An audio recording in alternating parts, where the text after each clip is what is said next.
Hello dear aspirants, I am your educator Pratiksha Chauhan on Arpita Sharma classes, the platform where you get quality lectures for your UPSC CSE preparation. We are going to cover important topics for public administration. Before we start, here is a small announcement for you. New UPSC CSE GS batches for UPSC CSE aspirants starting from 3rd March 2021. Get your subscription now and get 10% instant discount by using code ARPITA10. Top Unacademy educators will cover the important concepts for UPSC CSE prelims, and these courses will be helpful for aspirants preparing for UPSC CSE exams. UPSC CSE aspirants at any stage of their preparation will be benefited from these courses. These courses will be covered in bilingual Hindi and English. Do not miss this opportunity. Enroll now. Link is in description box below the video. Today's topic for public administration is reforms in police. We will discuss it briefly. So let us begin the topic. First of all, we should understand why reform in police is news. क्यों है ये news में? In what context it is important? Because Common Cause recent survey on status of policing in India says that police brutality in recent months has turned quotidian. Means there's an editorial in the Hindu newspaper recently which says that Common Cause का एक सर्वे है जिसमें ये दिखाया गया है कि जो स्टेटस है पुलिस का इंडिया में वो और ब्रूटैलिटी हो रहा है इन रिसेंट मंथ्स में. डे टू डे लाइफ में वो काफी खतरनाक होता जा रहा है for a public. Two cases, the custodial deaths of a father and the son in the South Indian state of Tamil Nadu and a Muslim youth who died after being beaten up by police in the capital Delhi. दो cases हुए. एक में ये था कि जो custodial death हुई father और सन की in south Indian state of Tamil Nadu, और दूसरा केस ये था कि जो मुस्लिम यूथ था वो डाइड हो गया जस्ट बिकॉज वो पुलिस के द्वारा मारा गया इन द कैपिटल दिल्ली. यहाँ पे दो केसेस हैं, एक तमिलनाडु का और एक दिल्ली का, जहां पे एक में फादर और सन को कस्टोडियल डेथ हुई और दूसरी तरफ वहीं मुस्लिम यूथ की बीटन हुआ बाय पुलिस. अब दूसरा है the death of a father and son due to alleged custodial torture in Sathankulam town near तोर्थोकट्टी कुड़ी in Tamil Nadu has brought into focus the topic police reforms and the role of judiciary. जो तमिलनाडु का जो case है death of father and सन जो कि custodial torture हुआ उनके ऊपर इन तमिलनाडु, जो कि काफी फोकस किया इस टॉपिक पे कि जो पुलिस रिफॉर्म है और क्या रोल है जुडिशरी का, which focused on the topic police reforms and the role of judiciary. A recent report by a consortium of NGO against torture said that as many as 5 people a day died due to police brutality all over the country. एक NGO ने एक अपना recent report दिया जिसमें ये हुआ कि जो टॉर्चर होता है वो काफी पाया गया. As many as people die in a day just because of police brutality all over the country. However, the outrage against these methods is minimal.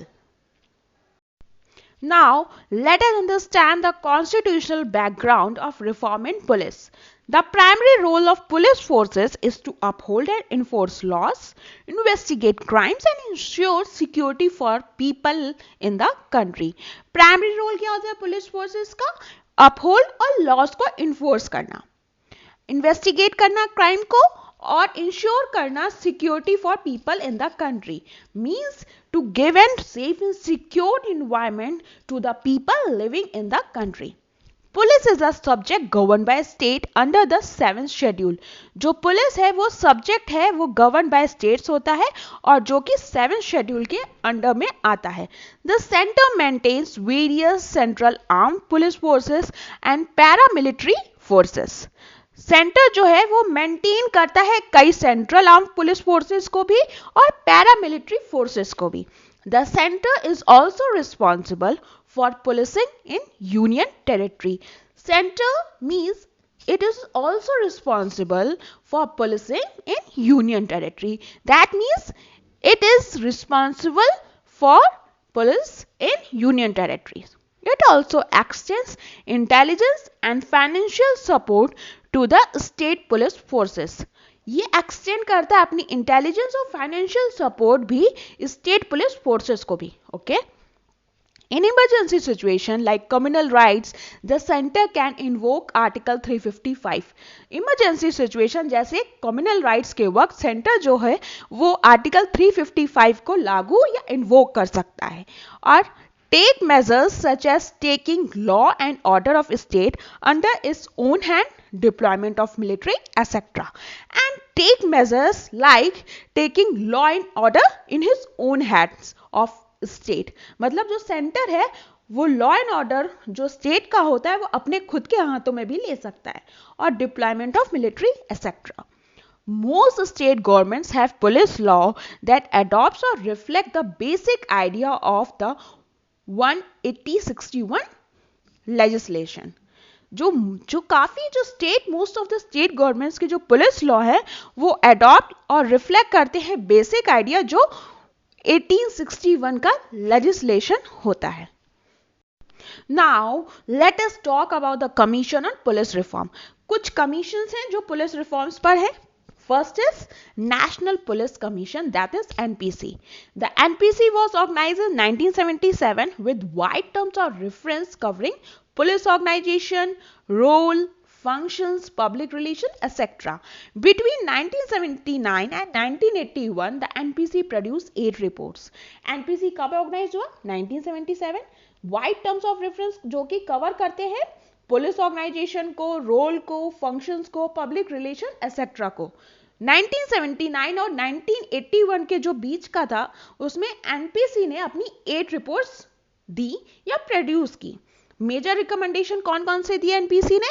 उसमें ये था judicial inquiry for custodial rape, death, hurt and death in case of police firing.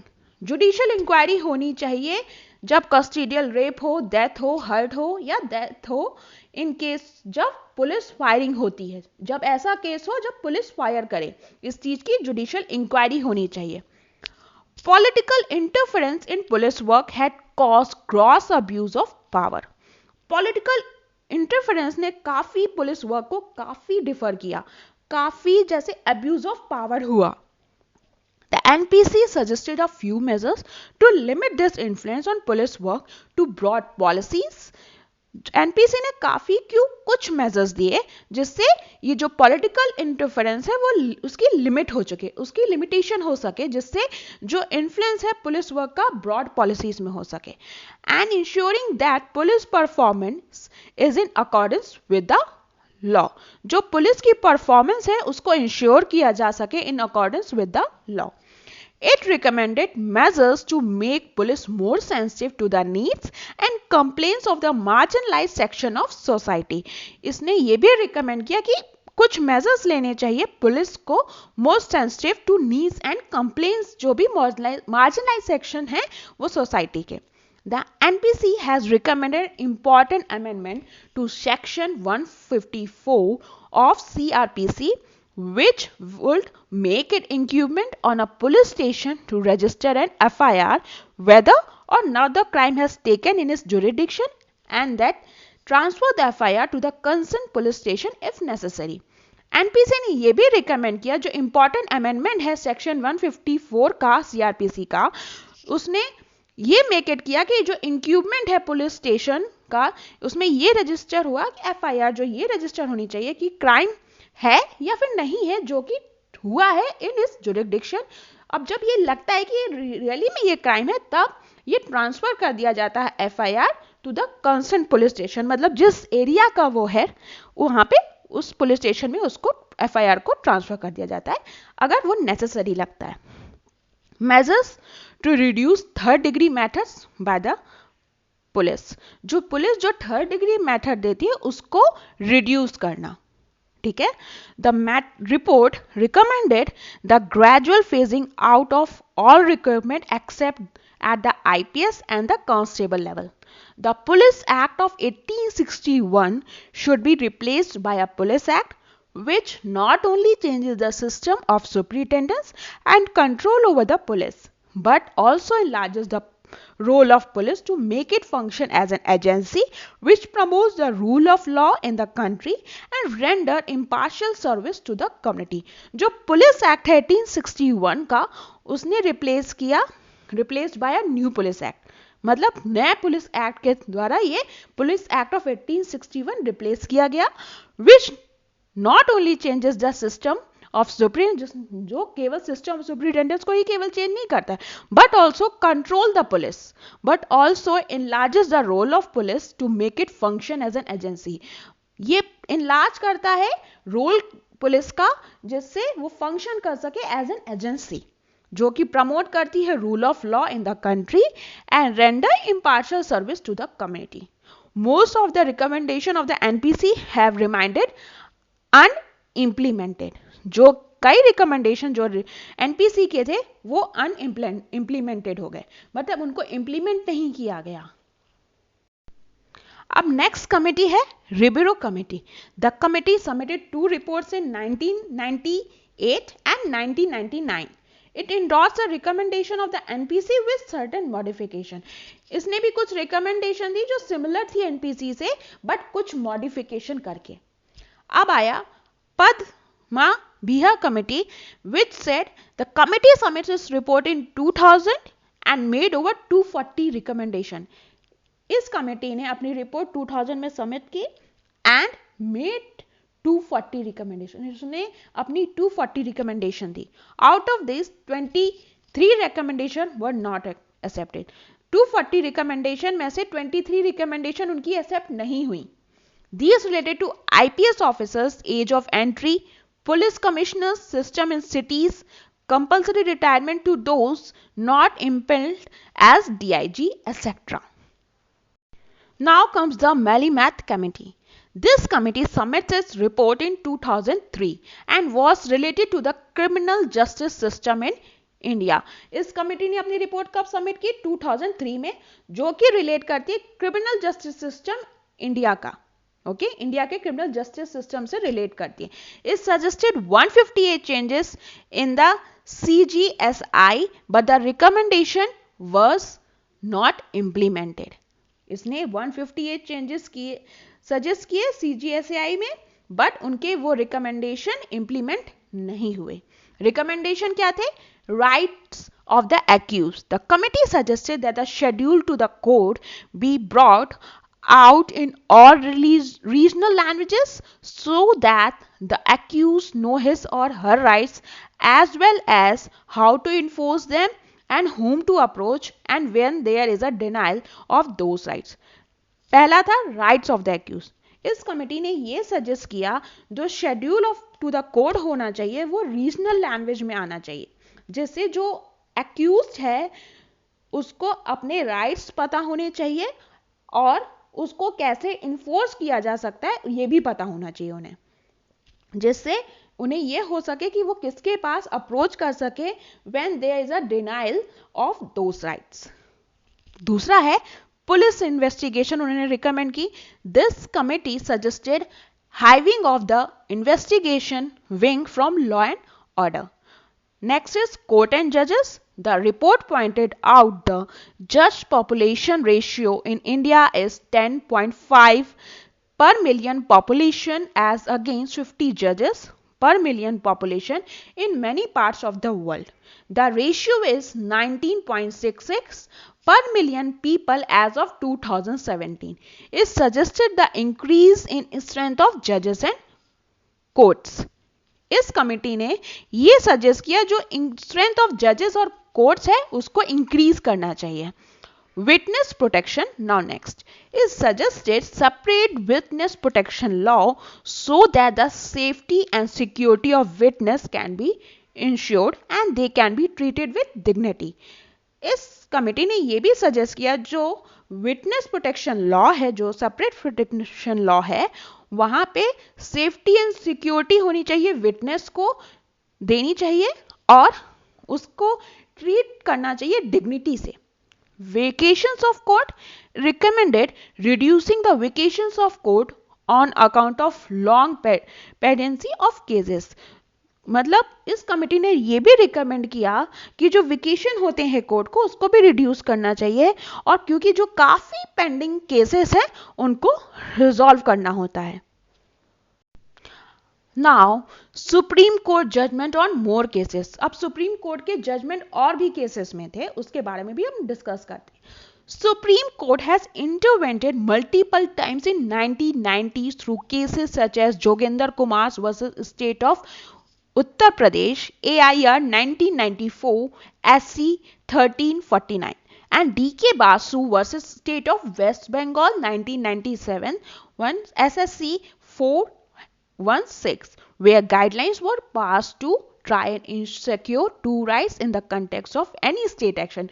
That's it. Two rights were a right to life, a right to know. दो supreme court के cases हुए, काफी जो cases थे multiple time जो 1990s में हुए, जैसे जोगेंद्र कुमार और स्टेट ऑफ यूपी का केस था, और दूसरा था D K Basu versus state of Bengal, जहां पे ये गाइडलाइंस पास हुई टू ट्राई एंड सिक्योर, मतलब ये गाइडलाइंस है कि जो सिक्योर किया जा सके दो राइट्स को in context of any state action. वो दो राइट्स कौन कौन से थे? Right to life and right to know. Through the guidelines, the court sought to curb the power of arrest as well as ensure that an accused person is made aware of all critical information regarding her arrest, and also convey this to friends and family immediately in the event of being taken in custody. ये guideline दी गई जो court ने कहा कि ये power of arrest होनी चाहिए as well as ensure ये होना चाहिए अक्यूज पर्सन वो critical aware of critical information, ठीक है, रिगार्डिंग हर अरेस्ट। उसके पास इंफॉर्मेशन होनी चाहिए कि क्यों वो उसको अरेस्ट किया जा रहा है, और वो अपनी फ्रेंड्स या फैमिली को तुरंत बता सके जब वो कस्टडी में लिया जाया हो। अब the code of criminal procedure amendment act 2008 gave statutory backing to these judicial guidelines. It remains part of the law today.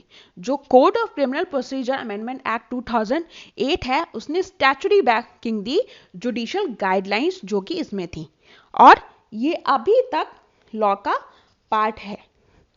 Finally, in Prakash Singh versus Union of India 2006 case, the court pushed through new legislation for governing police forces to be passed by states across India. A key component of new legislation was robust setup for accountability that contemplated a grievance redress mechanism.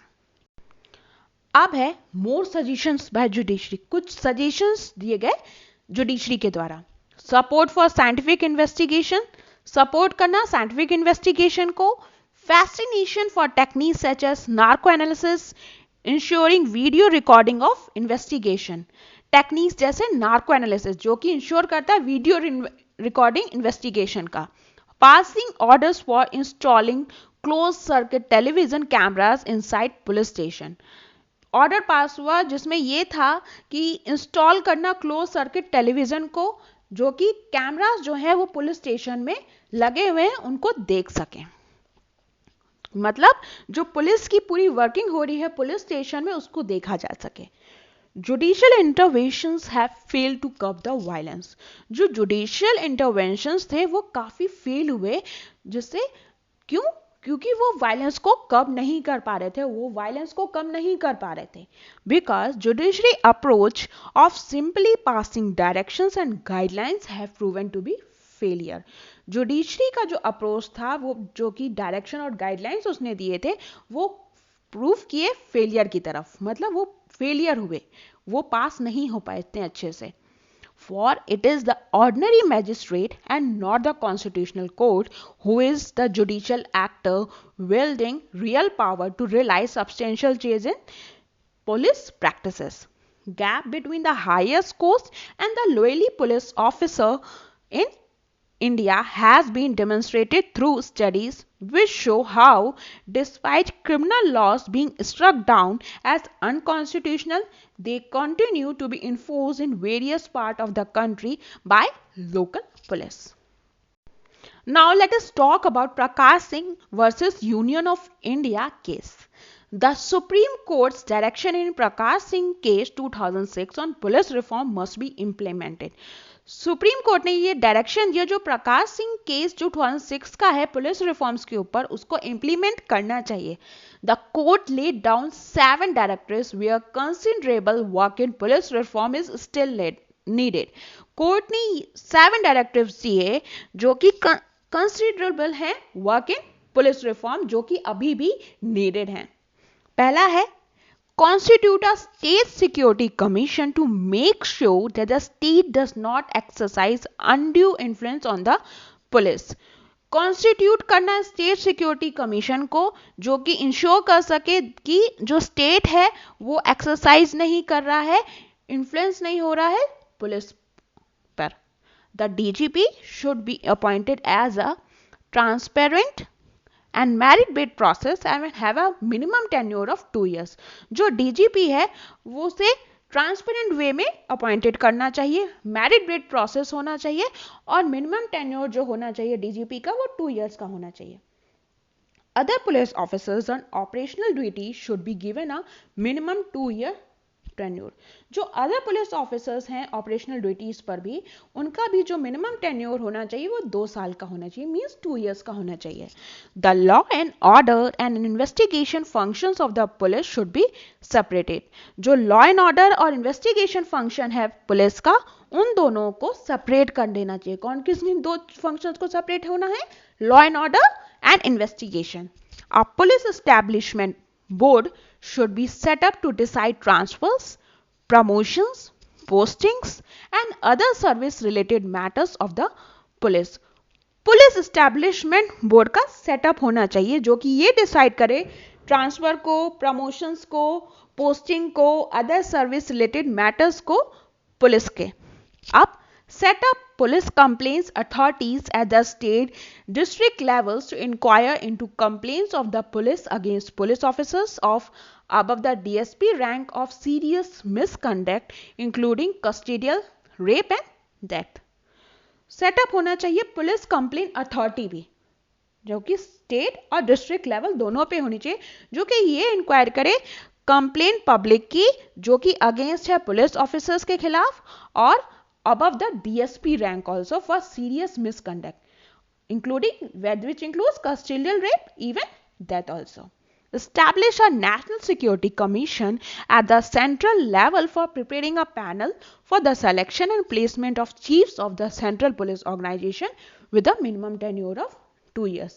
Establish होनी चाहिए National Security commission central level पे जो कि prepare करे एक panel की for the selection और placement of chiefs of central police organisation और उनका मिनिमम टेन्योर कितना हो चाहिए? For 2 years. Now let us discuss the problem with existing policing system. Problem क्या है अभी के पुलिस सिस्टम में? Let us discuss that. The police does not have functional responsibility while remaining under the supervision of the political executive. Police के पास जब functional responsibility नहीं होती है, क्यों? जब वो सुपरविजन होता है पॉलिटिकल एग्जीक्यूटिव के अंदर, मतलब पॉलिटिकल एग्जीक्यूटिव के सुपरविजन के अंडर में होता है, तब वो अपना फंक्शनल रिस्पॉन्सिबिलिटी नहीं निभा पाता है. Political control of police by the political executive is not conditions and is not kept within its legitimate bonds. Internal management systems are not fair and transparent. जो internal management system है police का वो fair और transparent नहीं है. Policing efficiency have decreased in terms of their core functions. जो police की efficiencies है वो terms of core functions के मामले में काफी decrease हुई है. Public complaints are not addressed properly and police accountability is comparatively less. जो पब्लिक कंप्लेंट है उनको अच्छे से प्रॉपरली एड्रेस नहीं किया जा रहा है. Okay. Second Administrative Reform Commission 2007 has noted that the excessive power in the hands of police has been abused in the past by the political executive to unduly influence police personnel and have them serve personal और political interest. जो second administrative reform commission है 2007 का, उसमें ये दिखाया गया कि जो पुलिस पर्सनल है वो काफ़ी उन पे पॉलिटिकल दबाव होता है, पॉलिटिकल इन्फ्लुएंस होता है, जिसमें वो सर्व करते हैं पर्सनल और पॉलिटिकल इंटरेस्ट को. Further, there has been an increasing phenomena of criminalization of politicals. ये काफी increase कर रहा है किस phenomena को? Political criminalization को. This nexus interferes with professional decision making by the police. Example regarding how to respond to law and order situation or how to conduct investigation, resulting in a biased performance of duties. CAG audits have found shortage in weaponry with state police forces. Comptroller auditor general ने ये find किया जो weaponry है state police forces की उसमें काफी shortage find हुई. For example Rajasthan and West Bengal has shortage of 75% and 71% respectively in required weaponry with the state police. Also, the Bureau of Police Research and Development has also noted a 30.5 deficiency in stock of required vehicles with the state forces. Further, funds dedicated to the modernization of infrastructure are typically not utilized fully. Okay जो funds जो हुए दिए गए थे modernisation of infrastructure के लिए उनको utilise नहीं किया गया पूरी तरीके से. जैसे example in 2015-16 only 14% of such funds were used by the states. Now let us discuss the need of police reforms. What is the need of police reform? Let us discuss that. Various reasons for reforming the criminal justice systems has been mentioned below. कई reasons हैं for reforming the criminal justice system, उसके बारे में अब हम discuss करते हैं. पहला है ineffectiveness. The purpose of the criminal justice system was to protect the rights of the innocent and punish the guilty. मतलब जो पर्पस क्या होता है क्रिमिनल जस्टिस सिस्टम को? इनोसेंट को प्रोटेक्ट करना और गिल्टी को पनिश करना. Okay but nowadays system has become a tool of harassment of common people. Pendency of cases. According to the Economic Survey 2018-90, there are about 3.5 crore cases pending in the judicial system. Economic survey जो 2018 और 19 का था उसमें ये था कि जो 3.5 crore cases हैं वो पेंडिंग है जुडिशियल सिस्टम के, specially in district and subordinate courts, which leads to actualization of maxim judicial delayed is justice denied. जो कि ये कहता है कि जो जस्टिस जो है वो डिले होगा उसमें जस्टिस डिनाइड हो जाएगा.